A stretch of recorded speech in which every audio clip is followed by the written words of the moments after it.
Fine Lords podcast. Welcome to the Lord's Minute, our quick hit video series where we break down all the biggest happenings in gaming and beyond. I'm your host, Ty Swinson, writer for lordsofgaming.net, and with me today is Lord King.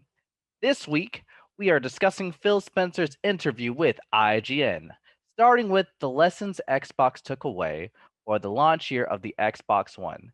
Do you feel they've capitalized on the changes necessary to right their direction as a company this generation? Lord King, you have the floor. Um, yeah, of course. I felt that once Phil Dominus Maximus Aurelius Spencer actually got control, because they handed over control. But when you get control and you don't have control of the money situation, how can you really turn something around? He got into the right people's ears. He got the right people that was on his side, people that can actually affect change, and in doing so, he can enact his plan. It's like the country. If you Right. don't have the House and the Senate behind you, you're really not going to affect any change. It's going to be too much fighting, infighting, and stuff like that. But once the House and the Senate is together, with as far as making policy, Mm-hmm. then you can actually get things done. So you can see the difference between Microsoft launch with the Xbox One compared to the Xbox Series X and X. Uh, they are definitely on a whole different stratosphere. It's like a complete 180. Whereas one regime was telling you, they have a console for you, where this regime is telling you that everything is all inclusive. Everything that you have before, you can bring forward, you can upgrade at your period of time, and we have a solution for you.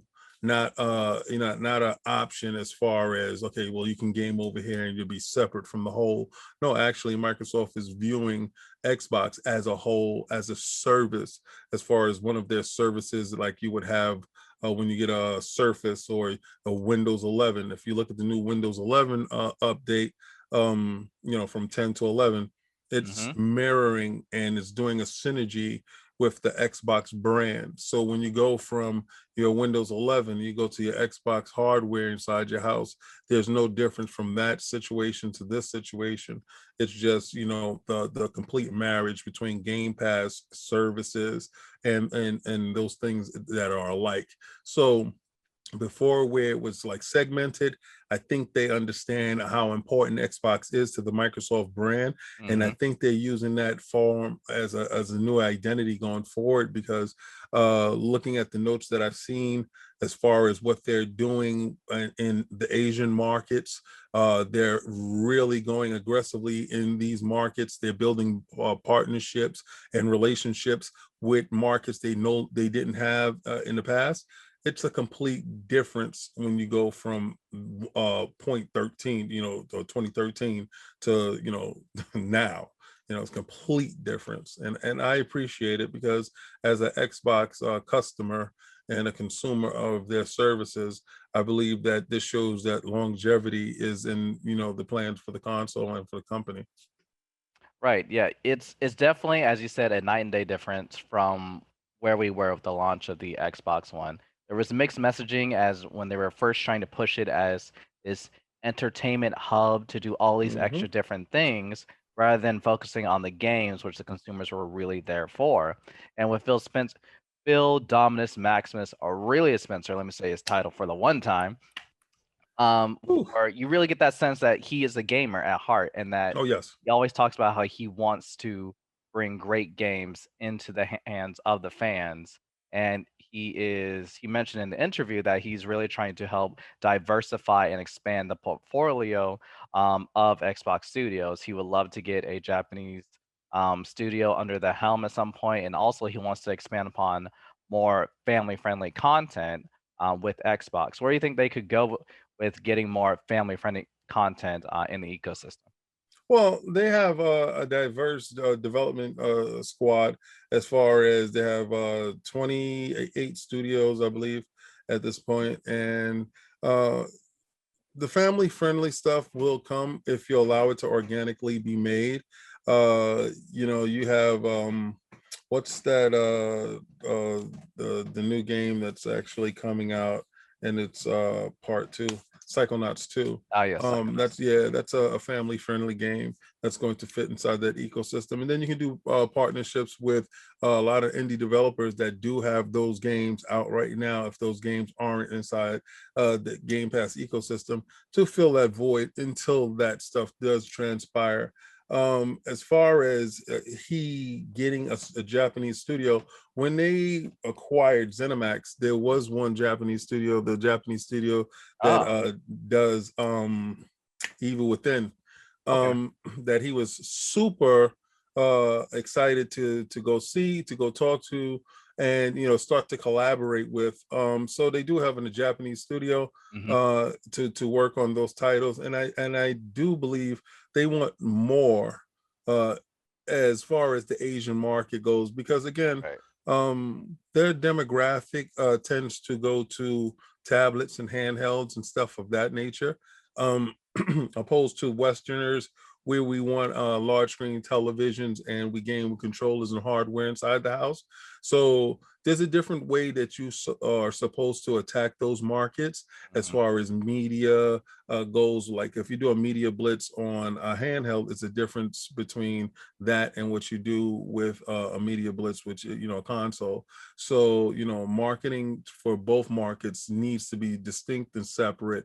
Need to be respected the same way you respect the Western market. You need to respect the Asian market, the Eastern market. You need to make sure that stuff is catered for each individual market, and each customer feels special, and it's not like it's favoritism on one side. Because I play Dragon Quest right now, and I Hmm. think it's utterly amazing. And all the Yakuzas inside Xbox, that would have never been a thing with previous Xbox generations. Right. So they're catering to my taste. As I love Japanese games. Hmm.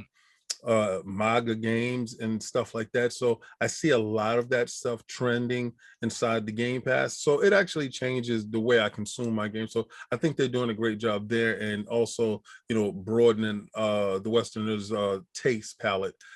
Go to say, opposed to just getting the looter shooters and first person shooters or over the shoulder thrillers. Get those other games into the market that we haven't got a chance to explore yet, and to see where it goes. I think that'd definitely change, the way we consume games. Yep. Shout out to Game Pass because, like you said, I've definitely been enjoying Yakuza Like a Dragon on my end. I've been Yeah, loving the game. I thought it was such a huge boon when they announced that Yakuza was coming to Game Pass, along with all the Yakuza titles are now available through Game Pass. So bringing new fans into that franchise is huge. And yes, speaking of Game Pass, I think some people are still confused on the way that Xbox is looking at the success of Game Pass and feel kind of opened the eyes of people and went into a little bit more with the interview, in that they're really looking at engagement with Game Pass. It's not about review scores or any sales or things of that nature. It's how many people are engaging with the platform at one time. And I'm sure for people like you already knew this, but how do you think fans who might have been confused before will look at Game Pass going forward now, or some of the naysayers about Game Pass? I like to say this, that Microsoft has changed the way that people are perceiving the way we consume things. They Hmm. knew for a long time when they stopped giving numbers, people thought they stopped giving numbers because they were losing. Of course, if you're losing in a battle, you're not going to highlight your weaknesses. You're going to highlight your strengths. So Right. the fact that Microsoft, services as far as Xbox Live shows that they have a larger engagement rate opposed to the competition. Hmm. Of course, you will highlight this. So you notice those words changing then, and then it actually transcended over to Xbox Game Pass. When you get to Game Pass, it's no longer about units sold, because unit sales actually go up if you look at the metrics inside Hmm. Game Pass. But that is not the metrics that they're actually looking after. They're looking at the metrics as far as engagement. That's why they had to remove the barrier and make free to play games free to play, opposed to you going through a lockout, a invisible paywall, so to say. What does that the paywall garden that Sovereign likes to say? And they removed that. Once they Hmm. removed that, that they raised the level of engagement for games like Fortnite and those games that people play on a constant basis Right. with their friends. Destiny launching inside Game Pass, the Hmm. level of engagement shoots through the roof. Outriders, I can play Outriders all week long. My level of engagement isn't crazy is crazy because I can run 15 to 20 expeditions a day just to carry a couple of friends through to get some loot. Hmm. So it's more about how you engage with those games, for how long you engage with those games. And what we're seeing is uh, if you have a game inside Game Pass and I see that's inside Game Pass, then I might partake in that game just to be with my friends, just to have the conversation. So there's a FOMO that goes on inside Game Pass where your friends, the barrier of pay is removed. So Right. all it's just about, do I have space? Yeah, I do.